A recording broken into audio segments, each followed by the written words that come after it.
करौली के भक्त काले खां। काले खां कैसे हैं उनके बारे में सुनो। ठाकुर जी कितने दयालु।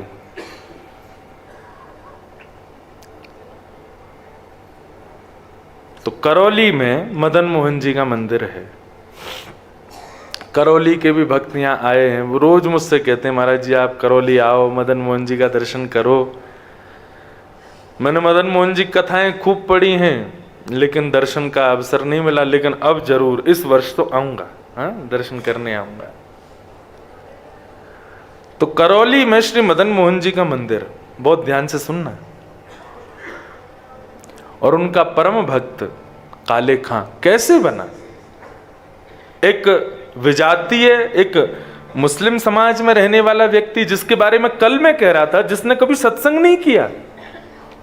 हम लोग सत्संग इसलिए करते हैं, संतों का संग इसलिए करते हैं, तीर्थ यात्रा इसलिए करते हैं ताकि ठाकुर जी का सानिध्य हमको मिले। लेकिन इस काले खां ने तो कुछ भी नहीं किया था और ऐसा सानिध्य मिला मदन मोहन जी का।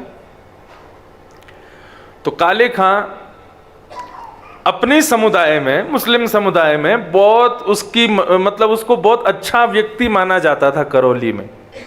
क्यों? हृदय का बड़ा अच्छा था, रोज अपनी नमाज पढ़ता था समय से और अपना कलमा आदि जो भी वो करते हैं सब करता था। अपने धर्म के प्रति बहुत निष्ठावान, नियम नहीं टूटने देता था अपना। नमाज इतने बजे करनी है तो करनी है, उसको इतने बजे वो कलमा आदि करना है, अपने मस्जिद जाना है, वो जाता ही था समय से। और डाकिया था, पोस्टमैन था, तो डाकघर में काम करता था और चिट्ठियां जहां जहां की आती थीं उन चिट्ठियों को उन्होंने स्थानों पर वितरित करने जाता था। एक दिन चिट्ठियों के मध्य में एक चिट्ठी थी श्री मदन मोहन जी की।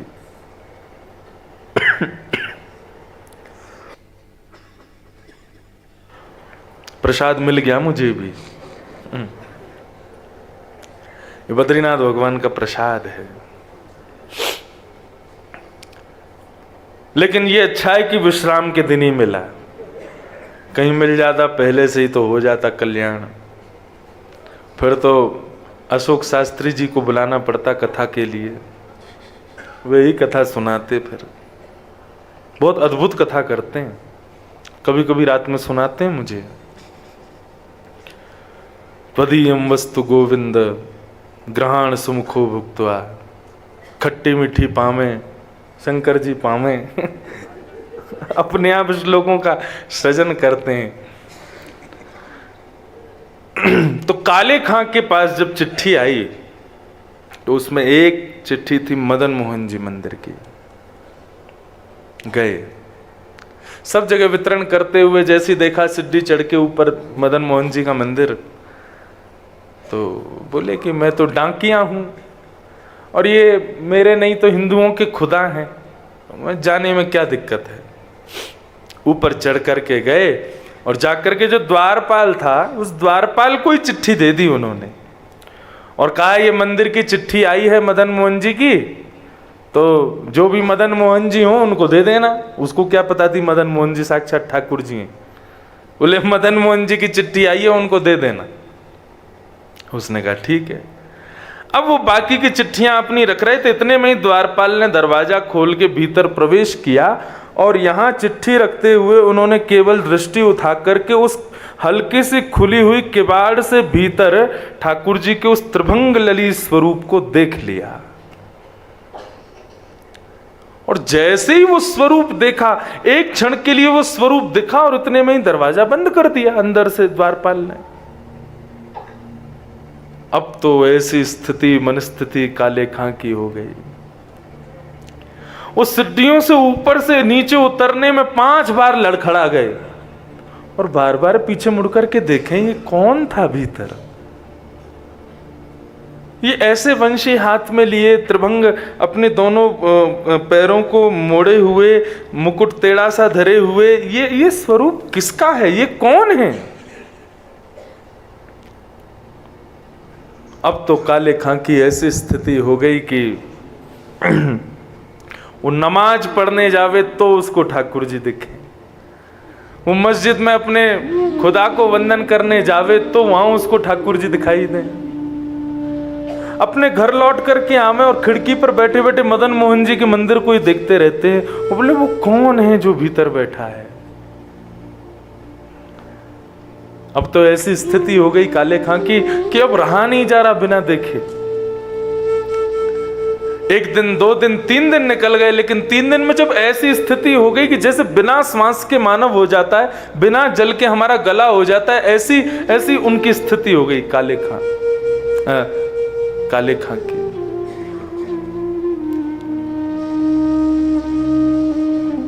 अब तो काले खां ऐसा करने लगे, झूठी झूठी मदन मोहन जी की चिट्ठियां खुद बनाने लगे, ताकि इस बहाने जाऊंगा तो सही। और लेकर के जाते और कपते हुए हाथों से उस द्वारपाल को देते, बोले ये मदन मोहन जी की चिट्ठी आई है, उनको दे देना। अच्छा सुनो, वो उस दिन जब तुम भीतर जा रहे थे, तुमने थोड़ी सी किवाड़ खोली थी, तो भीतर एक वो टेढ़ी सी टांग करके और ऐसे बंशी हाथ में लिए, वो टेढ़ा सा सिर करके एक मुझे कुछ दिखा था, वो कौन है? बोले वो हमारे ठाकुर जी हैं, वही मदन मोहन जी। बोले वही मदन मोहन है? बोले हाँ। अच्छा ठीक है, ये चिट्ठी दे देना। द्वारपाल बोला हाँ मैं दे दूंगा। बोले अभी दे आओ ना भीतर। बोले अरे अभी कुछ सेवा चल रही है, बाद में दे दूंगा। बोले 2 मिनट लगेगा, दे के आ जाओ ना। उनको ये प्रलोभन था कि ये भीतर जाएगा, गेट खुलेगा तो मुझे दिख तो भी जाएंगे, लेकिन द्वारपाल नहीं गया। ऐसा विरह प्रदान किया काले खां को ठाकुर जी ने। अब तो वो ना तो नमाज पढ़ पाते हैं, ना अपना कलमा कर पाते हैं, ना मस्जिद में जाकर के अपने खुदा का वंदन कर पाते हैं, कुछ नहीं कर पाते। अब तो बस दिन रात वही स्वरूप, वही झांकी उनके मन में चलती है। काले खां कहते, क्या कहते हैं?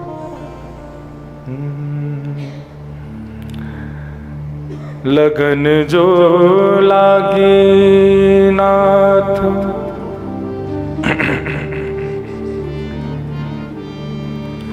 लगन जो लागे नाथ, ताको विस्तार कहाँ, भूख प्यास नेत्रा कछु, बादत नहीं सांवरे। लगन जो लागे नाथ, ताको विस्तार कहाँ, भूख प्यास नेत्रा कछु, बादत नहीं सांवरे। भोजन छोड़ दिया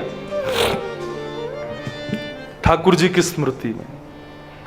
1 दिन हो गया भोजन नहीं किया, 2 दिन हो गए भोजन नहीं किया, 3 दिन हो गए। अब तो ना अपने दफ्तर जाते हैं, ना कलमा कुरान करने जाते हैं, केवल अपने घर की खिड़की पर बैठे बैठे श्री मदन मोहन जी के जो सुंदर मंदिर का ऊपर बुर्ज है, केवल उसी का दर्शन करते रहते हैं।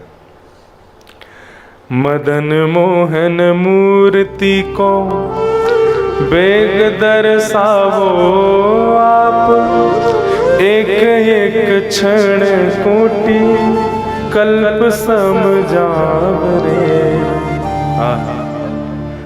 हे मदन मोहन जी मुझे दर्शन दो। क्यों? क्योंकि आपके बगैर एक एक क्षण भी मुझे कल्प के समान लग रहा है। मुझे ऐसा लग रहा है कि ना जाने कितना युग बीत रहा है आपके दर्शन के बगैर। ऐसी स्थिति।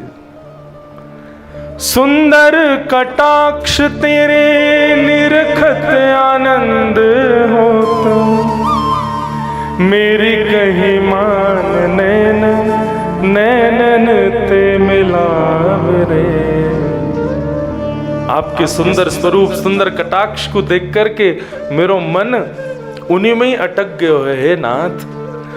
मुझे तो ऐसा लगता है मेरे कलमा कुरान और मेरे समुदाय के जो भी नियम हैं उनके पालन का मुझे फल आपके रूप में मिला है। ठाकुर जी का स्मरण करते। रात्रि में जब 3 दिन हो गए तब ठाकुर जी को शयन करा रहे थे गोस्वामी जी, और शयन के समय पर एक बंटा भोग ठाकुर जी के पास रखा जाता है। रात में अगर भूख लगे तो ठाकुर जी उसमें से कुछ पा लेंगे। उस बंटा भोग को रख करके गोस्वामी जी कपाट बंद करके चले गए और यहाँ बैठे बैठे काले खां, ताज खां बैठ करके ठाकुर जी का सुंदर स्तवन कर रहे थे। इतने में ही एक दिव्य प्रकाश उनके कक्ष में प्रकट हो गया। बिल्कुल मूर्छा की अवस्था में जब आ गए, भूख प्यास से व्याकुल होकर के, तभी एक दिव्य प्रकाश दिखाई दिया और जैसे तैसे नेत्रों को छुपा करके उन्होंने जैसे ही अपने कक्ष में देखा तो सामने बंटा भोग हाथ में लिए साक्षात श्री मदन मोहन जी खड़े हुए। मदन मोहन जी बैठ गए। अब तो जैसे ही उनका स्वरूप देखें, स्वरूप देख करके आनंदित हो गए, नेत्रों से अश्रुधार बहने लगी। ठाकुर जी अपने कर कमलों से अपना जो बंटा भोग है उसी के भोग का ठाकुर जी उनको रसस्वादन करा रहे हैं, उनको खिला रहे हैं। कितने कृपालु हैं नाथ। एक म्लेच्छ के ऊपर जिसने कभी जप नहीं किया, कोई नियम नहीं किया, कोई तप नहीं किया, कोई साधना नहीं की, किसी भी प्रकार से ठाकुर जी के योग की उसके भीतर एक गुण नहीं है, लेकिन ठाकुर जी उस पर कृपा करने के लिए पहुंच गए। अपने कर कमलों से ठाकुर जी ने उसको भोग खिलाया और भोग खिलाते ही जैसे ही उसने एक निवाला भीतर लिया, इतने में ही ठाकुर जी वहां से अंतर ध्यान हो गए। अपना दर्शन करा के ठाकुर जी वहां से अंतर ध्यान। रात भर मूर्छावस्था में पड़े रहे। प्रातः काल का जब समय हुआ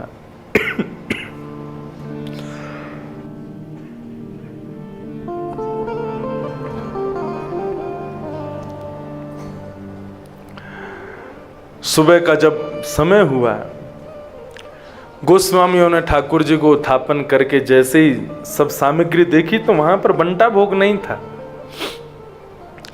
पूरे मंदिर में हल्ला मच गया, ठाकुर जी का भोग कहां गया? सोने के पात्र में, सोने के बंटा भोग में ठाकुर जी की प्रसादी रखी जाती है, कौन ले गया? अरे चोरी हो गई, चोरी हो गई। पूरे करौली में हल्ला मच गया। गोस्वामियों ने बड़े बड़े अफसरों को बुलाया, बोले ठाकुर जी का भोग चोरी हो गया। ठाकुर जी भोग चोरी नहीं, भोग जिस पात्र में था सोने का वो चोरी हो गया। इतने में ही सामने से काले खां ऊपर चढ़ करके आने लगे और हाथ में वही बंटा भोग जिसमें ठाकुर जी प्रसादी लेकर के गए वो लेकर के आए। गोस्वामियों ने जैसे ही उनके हाथ में बंटा भोग देखा तुरंत कहा, इसको बंदी बना लो, इसने चोरी की है, म्लेच्छ है, हमारे ठाकुर जी की सामग्री चुराता है। बंदी बना लिया उनको। बंदी बना करके बैठा लिया। मुस्कुरा रहे थे काले खां। गोस्वामी बोले, तुमने चोरी की ठाकुर जी की? बोले, मैंने चोरी नहीं की है, तुम्हारे लाला ने चोरी की है। बोले, हमारे लाला ने? हाँ, तुम्हारे मदन मोहन जी ने चोरी की है, मेरे चित्त की चोरी की है, मेरे धर्म की चोरी कर ली, मेरे नियमों की चोरी कर ली। मैं अपने कुल खानदान में व्यवस्थित था, मेरा सब कुछ हरण कर लिया इसने, तुम्हारे टेढ़ी टांग वाले ने, इसने चोरी की। और ये रही बात बंटा भोग, 3 दिन से भोजन नहीं कर रहा था क्योंकि इनका दर्शन नहीं हुआ था मुझे, तो रात्रि में अपना बंटा भोग लेकर के आए मुझे पवाने के लिए। बंदी बनने को तैयार हूं, लेकिन शर्त एक है, कारागृह के रूप में मदन मोहन जी का मंदिर चाहिए मुझे। यहीं पर बंदी बन के रहूंगा ताकि इनको निहारता रहूं। दरस को भिखारी काले ताकि प्रभु अरज सुनो, नंद के दुलारे यार चाकर हम राखिए।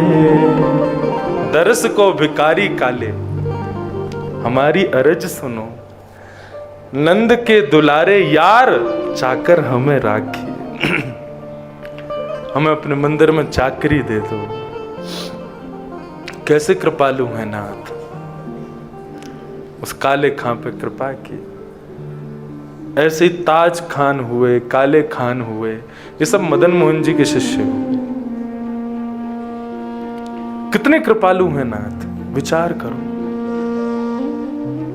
कंबा दयालुम शरणम ब्रजेम।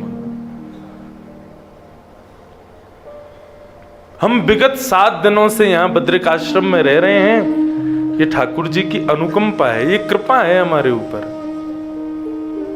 नहीं तो ये मानवों के लिए स्थान नहीं है, ये देवताओं का स्थान है। लेकिन फिर भी 6 महीने के लिए ठाकुर जी हम सबको अनुमति देते हैं यहाँ आने की। 2 वर्ष से नहीं दी थी किसी को भी अनुमति, केवल आप लोग ही ठाकुर जी का मुखोल्लास कर रहे थे। लेकिन ये कृपा नहीं है तो क्या है? बहुत कृपालु है ठाकुर जी। और जिनको ठाकुर जी की कथा श्रवण का सौभाग्य है, जिनको ठाकुर जी की सेवा का सौभाग्य है, ठाकुर जी के प्रिय संत जनों के मिलन का सौभाग्य है, उनको तो नित्य आनंद मनाना चाहिए। कितने प्रसन्न है ठाकुर जी हमसे, जो हमको ये सब दे रखा है। बड़े कृपालु। तो जो अविज्ञ हैं, अनविज्ञ नहीं है, जिन्होंने पूतना के रूप को पहचान लिया, आकासुर, बकासुर, धेनुकासुर जितने आए सबको पहचान गए। और तेने ब्रह्म हृदय आदि कवये मुह्यन्ति यत् सूरयः। ब्रह्मा बालकों का हरण करके चले गए थे, भगवान के ग्वाल बालों का। तो ब्रह्मा को अपने हृदय से जिन्होंने ज्ञान प्रदान किया, और गिरिराज पर्वत धारण करके मुह्यन्ति यत् सूरयः, देवताओं के राजा इंद्र को भी जिन्होंने मोहित कर लिया। तेजो वारी मृदाम यथा विनिमयो यत्र सर्गो मृषा। पृथ्वी, जल, तेज, वायु, आकाश, ये 5 तत्व हैं। इन 5 तत्वों से ही पूरी सृष्टि बनती है। लेकिन इनको अधम बता दिया गया। पंच रचित अति अधम शरीरा। 5 रोते रोते ठाकुर जी के पास गए, हम अधम हैं। भगवान बोले कोई नहीं, अब मैं तुमको स्वीकार करूंगा।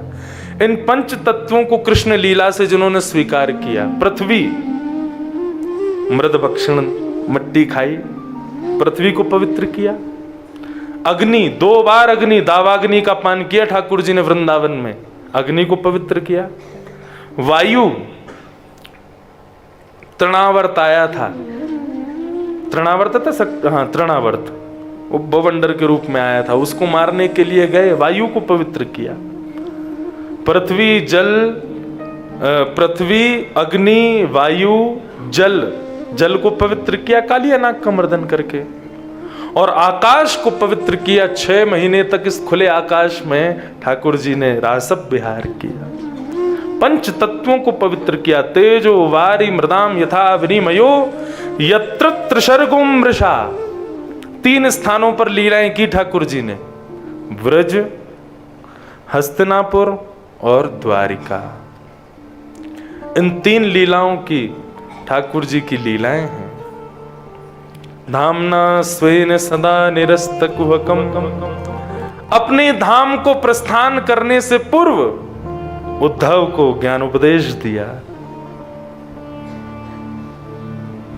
और क्या कहा? बोले उद्धव, अब इस ज्ञान को लेकर के तुम कहां जाओ? बद्रिकाश्रम जाओ, बद्रीनाथ चले जाओ, और वहां जाकर के मेरे दिए गए इस ज्ञान का मनन चिंतन करना। श्री उद्धव जी महाराज यहां आ गए। ऐसे धामना स्वेन सदा निरस्त कुहकम सत्यम परम धीमहि। ऐसे परम सत्य श्री कृष्ण को हम बारंबार प्रणाम करते हैं।